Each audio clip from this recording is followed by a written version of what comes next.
So I'm here with Steve, and I hear that you have a Guinness Book of World Record. Can you tell us what that is? I have a collection that I started almost 40 years ago. When rock and roll first started, I was under the impression that rock and roll would not last very long. So I decided I was going to collect as many rock and roll records, I was 9, as many records as I could. Because I felt that radio did not play enough new records, and there must be a lot of songs that are out there that I'd never heard. Right. And I didn't have enough money to buy them, so I thought I'm going to miss out on a lot of records. So when I get older, I said, when I get old and rich, I'm going to collect all the records I have. Now, as far as the old and rich, I got half of that going on. I won't tell you which half. Okay? So I've collected, and I've got a collection now that is 250,000 songs.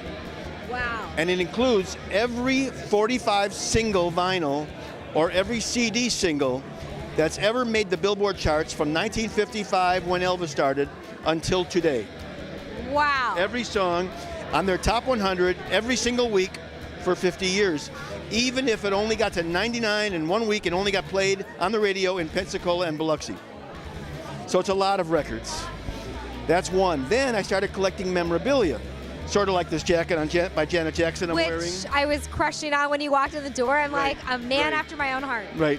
Or this Warner Brothers watch that I have, Warner Brothers Records. But I've got thousands of pieces of memorabilia, rings and paperweights and yo-yos and inflatable balloons, all that have been made by record companies to promote a song. So these are items that they only made 50 or 75 of, like Supertramp mugs, or or plates, or balloons, or matches for a group like Genesis or Phil Collins. And they only made a small amount just to give to radio stations to promote a song. So none of these things were ever available, for example, in Times Square or on Hollywood Boulevard.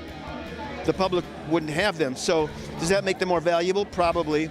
But that's not why I collect them. I just collect them because I collect anything that was made by record labels to promote their artists or the songs themselves. I love that. That's very cool. It sounds like music has a huge impact on your life. It did. And how do you feel about music today? Like, what does it do for you when you turn on the radio or you put on a vinyl? What does that do for your soul? Right.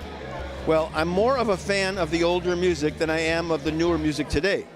But there are some music today, Bruno Mars and Adele and some artists that I love. I go to 3 to 4 showcases a week and concerts. I've probably been to over 4,000 concerts in my life.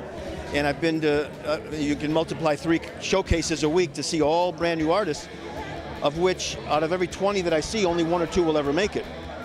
But I'm lucky enough to have seen these artists in their first week or two. Like Lucas Graham, I saw him a year ago when nobody knew who he was. I saw Adele her first time ever.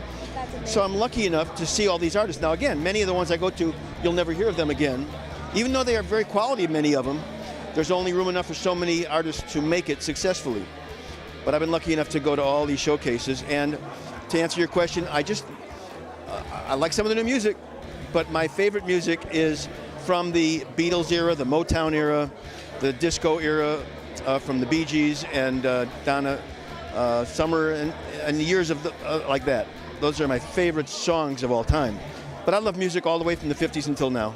Well, those songs are pretty timeless. I mean, I love them as well. Right, exactly. Well, have fun tonight. Thank you for chatting with us.